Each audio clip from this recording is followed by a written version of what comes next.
প্রধান উপদেষ্টা doctor Yunus blasphemy করেছেন। তিনি গণতন্ত্রের সাথে ব্লাসফেমি করেছেন বলে আমি সিরিয়াসলি বিশ্বাস করি। আমরা এর মধ্যেই হয়তো খেয়াল করেছি তিনি লন্ডন সফরে একটা ইন্টারভিউ দিয়েছেন এবং সেখানে অনেক কথা বলেছেন। ইনফ্যাক্ট তার ইন্টারভিউ থেকে অনেকগুলো ইস্যুতেই অ্যাড্রেস করা দরকার, আমার টেক বলা দরকার, বলবো হয়তো। কিন্তু সবচেয়ে গুরুত্বপূর্ণ যে কাজটা করেছেন, যে ব্লাসফেমিটা করেছেন, সেটা নিয়ে কথা বলা খুবই জরুরি, খুবই জরুরি। আমি অবাক হয়ে দেখি তিনি এগুলো বিশ্বাস করেন, এটাই অবাক হওয়ার ব্যাপার। তার চাইতে জরুরি কথা, তিনি মনে করেন এগুলো বলা যায়, প্রকাশ্যে বলা যায়। এটা আরেক ব্যাপার। আমরা অনেক সময় এটা হয়, আমাদের ভেতরের একটা চিন্তাকে আমরা রেস্ট্রিক্ট করি, আমরা মনে করি এটা বলা যায় না, এটা বলা যাবে না, এটা অন্যায় বলা। এই রেস্ট্রিকশনটাও পজিটিভ। কিন্তু উনি এটাও বলছেন, দ্যাট মিনস উনি আসলে কোনো কিছু কেয়ার করছেন না। চ্যাথাম হাউস একটা ইন্টারভিউ দিয়েছেন দীর্ঘ, সেই ইন্টারভিউতে অনেক কথাবার্তা তিনি বলেছেন, অনেক কথা। কিন্তু যে জায়গাটা নিয়ে অলরেডি সামাজিক মাধ্যমে আমি আলোচনা দেখছি, সেটা একটু পড়ি। উনি সংস্কার নিয়ে কথা বলছেন। সেই সংস্কার নিয়ে কথা বলতে বলতে প্রশ্ন করা হয়, দলগুলো তো বলতে পারে এই প্রক্রিয়ার মধ্যে গণতান্ত্রিক উপাদান নেই, আপনি ভোটারদের উপরে আস্থা রাখছেন না কেন?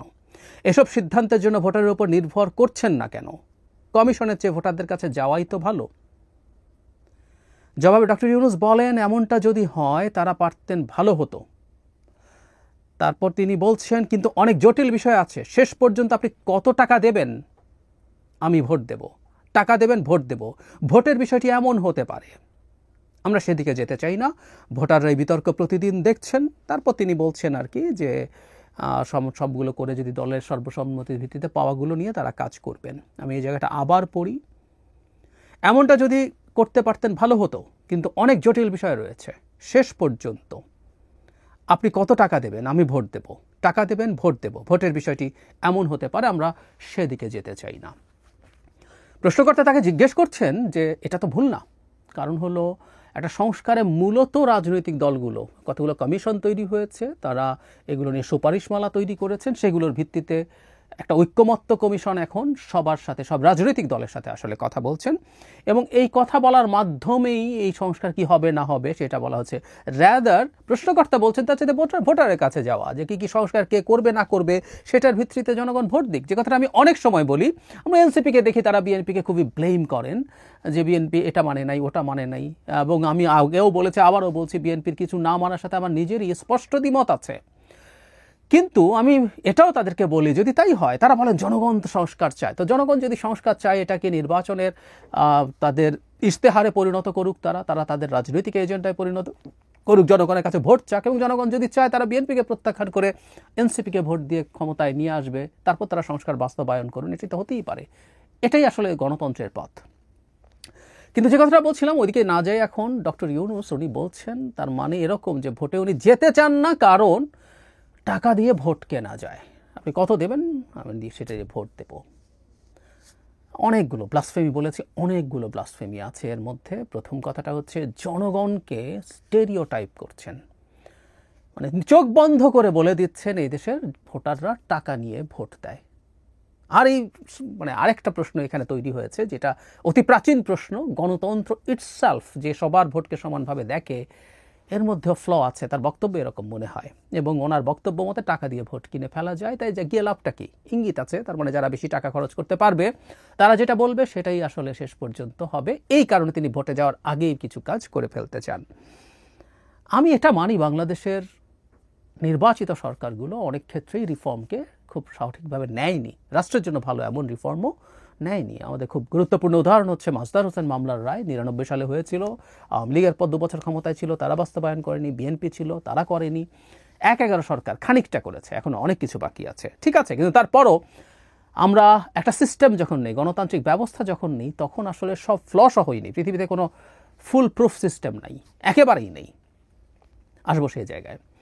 এখন টাকা নিয়ে কি ভোট জিতে যাওয়া যায়, এই আলাপ কিছুদিন আগে একবার একটা টক শোতে একজনের সাথে হচ্ছিল। তিনিও মনে করেন জনগণ ওয়েল এডুকেটেড না, তারা ভোট দিয়ে প্রতিনিধি নির্বাচনের মতো যথেষ্ট সচেতন না, তাদেরকে এডুকেট করা দরকার। এটাই আমি দ্বিমত করি না, জনগণকে ভোট দেওয়ার ক্ষেত্রে এডুকেট করে তোলা দরকার আছে, কিন্তু টাকা দিলেই নির্বাচনে জিতে যাওয়া যায় আমি বিশ্বাস করি না। এই দেশের মানুষজনকে এরকম আন্ডারমাইন করার কোনো কারণ নাই। মানে খুব অল্প সংখ্যক মানুষই হয়তো টাকা নেন, নিয়ে থাকতে পারেন, কিন্তু আমাদের ভোট টাকা দিয়ে পুরো ভোট জিতে যাওয়া যায়। যদি তাই হতো আওয়ামী লীগ ভোট চুরিতে যেত না। আমি সেই দিন টকশোতে এই কথাটা বলছিলাম, আমি এখনও এই কথাটা বলছি। তাদের এত টাকা আছে, তারা সেই টাকা খরচ করে জিতে যেতেই পারতো, এবং একটা পার্টিসিপেটরি অ্যাকসেপ্টেবল ইলেকশনের মাধ্যমে থাকলে তারা কিন্তু থেকে যাওয়াটাই তাদের জন্য বেটার ছিল।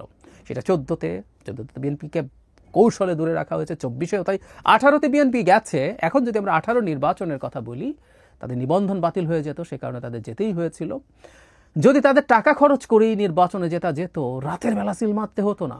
আওয়ামী লীগের হাতে বেসুমার টাকা ছিল, যে টাকা দিয়ে এই একটা টাকার সাথে বিএনপি কোনোভাবে তুলনীয় হতে পারতো না। হাজার হাজার কোটি টাকা তারা খরচ করতে পারত, এবং তাতে যদি সেভাবে তারা জিতে আসতো, সেটাই তাদের জন্য সেফার ছিল। এবং সেটা জেতা গেলে আওয়ামী লীগ সেভাবেই জিততে চাইতো বলে আমি দৃঢ়ভাবে বিশ্বাস করি। তার মানে কথাটা এই দেশের মানুষকে টাকা দিয়ে কিনে ফেলা যায় না। আমাদের কালেকটিভ উইজডম কিন্তু চমৎকার, আমরা কখনো ভুল করিনি। সেটা শেখ হাসিনাও জানেন, সে কারণে উনি 14 সালে ট্রিক করেছেন, তত্ত্বাবধায়ক সরকার বাতিল করেছেন ম্যানিপুলেট করার জন্য। 18 বা পরবর্তীতেও একই পরিস্থিতি, উনি ম্যানিপুলেট করতে চেয়েছেন, এটা উনি জানেন, সেই কারণেই এই কাজটা করেছেন। সুতরাং গণতন্ত্রে আমরা কোনো মানুষ টাকা নিচ্ছে কি নিচ্ছে না, কিছু মানুষ যাই করুক না কেন, দিনের শেষে আমাদের জনগণ সঠিক সিদ্ধান্ত দেয়, এটা ফর শিওর। এটা একেবারেই আমরা সবসময় দেখেছি। ক্ষমতাসীন দল বাংলাদেশে ফেয়ার নির্বাচনে ক্ষমতায় টিকে থাকেনি, কারণ জনগণ তাকে সমস্যা দেখেছে, তাকে সরিয়ে দিয়েছে। একটা কথা এখানে একটু যোগ করে রাখা ভালো, সেটা হলো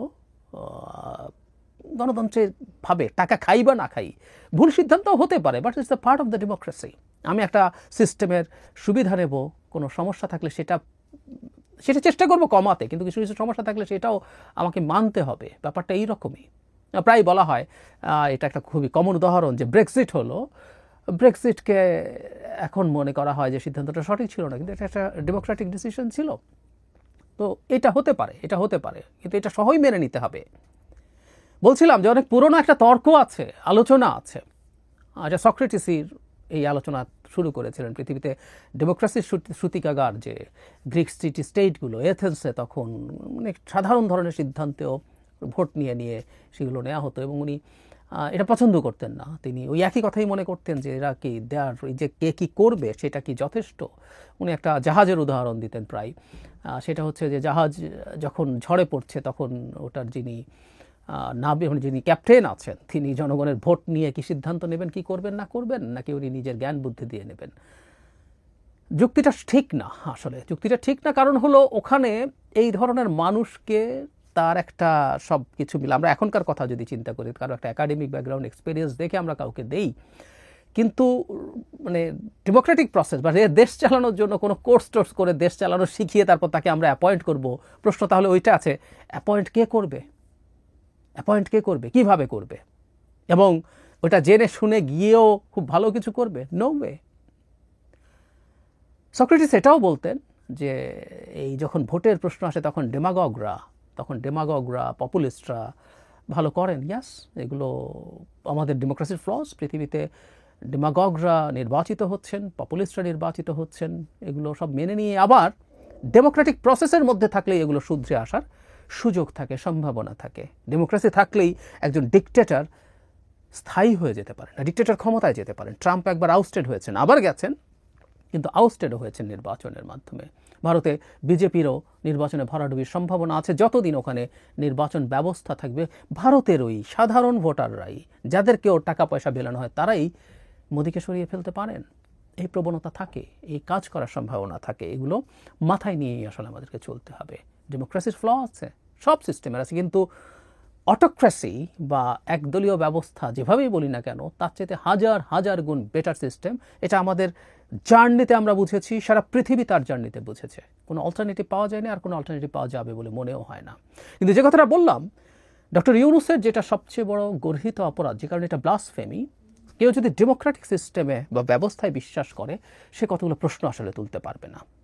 জনগণ ভোট দেয়, ভোট দিয়ে কাকে নির্বাচন করলো, ও কি ভালো না খারাপ, ও যদি ভালো বা খারাপ না হয়, আমি গায়ের জোরে কিছু কাজ করে যেতে চাই, বা আমি গায়ের জোরে আরও ক্ষমতায় থেকে যেতে চাই, যে কথাটা আমাদের কিছু তথাকথিত শিক্ষিত, আমি তাদেরকে শিক্ষিত মানুষ বলে মনে করি না, পাশ দেয়া মিডল ক্লাস বলার চেষ্টা করেন, যেহেতু রাজনৈতিক দলগুলো এটা করতে পারে, সো ডক্টর ইউনূস থেকে 5 বছর থেকে এটা করে যাবেন। যদিও ওনার পারফরমেন্স ইজ ভেরি ব্যাড, আমি ধরে ধরে কথা বলবো এখন। আমার মনে হয় কেন ডিসেম্বরের বেশি আসলে তাদের থাকাই উচিত না।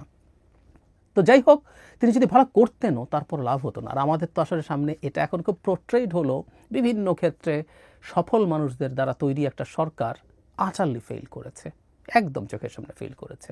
এবং আমরা নির্দ্বিধায় বলে দিতে পারি যে কেউ আজকে আমার নাম দিয়ে লিখে নিন, এটা বিএনপি বা কোনো রাজনৈতিক, ধরুন জামায়াত, বিএনপি, যে কেউ, এনসিপি ক্ষমতায় আসলো জনগণের ভোটে, তার সরকার এই সরকারের চেয়ে ফার বেটার পারফর্ম করবে। বাংলাদেশ নিখুঁত হয়ে যাবে না, কিন্তু ফার বেটার পারফর্ম করবে। কিন্তু যে কথাটা বলছিলাম, গণতন্ত্রের মধ্যে থাকবো, গণতান্ত্রিক ব্যবস্থায় থাকবো, গণতান্ত্রিক ব্যবস্থা ফিরিয়ে আনার চেষ্টা করব, কিন্তু জনগণকে তাচ্ছিল্য করব, জনগণের ম্যান্ডেট দেওয়ার প্রসেসকে নিয়ে হাসাহাসি করব, এটা ব্লাসফেমি। ধারণা করি তার কাছে খারাপ লাগতেই পারে। ডক্টর ইউনূসের মতো মানুষ বাংলাদেশের রাজনৈতিক দল তৈরি করার চেষ্টা করেছিলেন 11 সময়, তখন তিনি একদম নতুন ফ্রেশ নোবেল লরিয়েট, প্রচুর ক্রেজ তাকে নিয়ে। তিনি সাড়া পাননি মানুষের কাছে খুব একটা, অলমোস্ট পাননি। তার মতো মানুষ আর একটু বেটার সাড়া পাওয়া উচিত ছিল, কিন্তু পাননি। এটাই রিয়ালিটি, এটাই গণতন্ত্র। গণতন্ত্রকে এভাবেই মেনে নিতে হবে, এভাবেই মেনে নিতে হবে। সবাই যে খুব টাকা পয়সা খরচ করে জিতে যাবে, নট নেসেসারিলি। আমরা তাত্ত্বিকভাবে বলি, ধরলাম এনসিপি 300 আসনই সিট তাদের ক্যান্ডিডেট দিতে পারলো, এবং এনসিপিকে, আবার বলছে একটা থট এক্সপেরিমেন্ট, এনসিপি বিএনপির চাইতে বেশি টাকা খরচ করলো নির্বাচনে। আমরা কি মনে করি এনসিপি সরকার গঠন করবে? এগুলো বাজে কথা, একদম বাজে কথা। এই কথাগুলো বলা কোনোভাবেই উচিত না, ডেমোক্রেটিক সিস্টেমে উচিত না। আমি শুরুতে বলেছি, আবারও মনে করি ভোটারদেরকে আমাদের আরও সচেতন করে তুলতে হবে, এবং এই কাজগুলোই গণতান্ত্রিক প্রক্রিয়াতেই করতে হবে। বহু সময় বলেছি, আমি এনসিপির লোকজনের সাথে টক শোতে বসে বলেছি, ধরুন আপনাদের ডিজায়ার্ড কোনো সংস্কার যেটা আপনি পছন্দ করেন বা আমিও পছন্দ করি, সেটা বিএনপি করতে চাইছে না। বিএনপি নির্বাচন করলো, জিতে গেল, আপনার জনগণের কাছে ক্রমাগত যেতে থাকেন, সংস্কারের কথা বলতে থাকেন, সংস্কারকে পয়েন্ট আউট করেন যে এই সংস্কারটা বিএনপি করে নাই, তাতে আপনার এই ক্ষতি হয়েছে, এটা হলো আপনার ওই ভালো হতো, এবং আমি আপনার জন্য এই কাজটা করতে চাই। জনগণকে পলিটিক্যালি কনসাস আসলে করতে হবে, সেই পলিটিক্যাল প্রসেসেই পলিটিক্সের লোকজনই করবে। জনগণ ভোট ঠিক মতো দিতে পারে না এটা বলে আমি গায়ের জোরে ক্ষমতায় থাকবো বা কিছু গায়ের জোরে চাপিয়ে দিয়ে চলে যাবো, ভালো করব ঘাট ধরে, গণতন্ত্রে এটা হয় না, এটা করা যায় না। কিছু কিছু কাজ রাজনৈতিক দলকে নিয়ে সংস্কার তিনি করছেন, কিন্তু যে বিভৎস মন্তব্য করেছেন, এটা একটা ব্লাসফেমি ডেমোক্রেসিতে।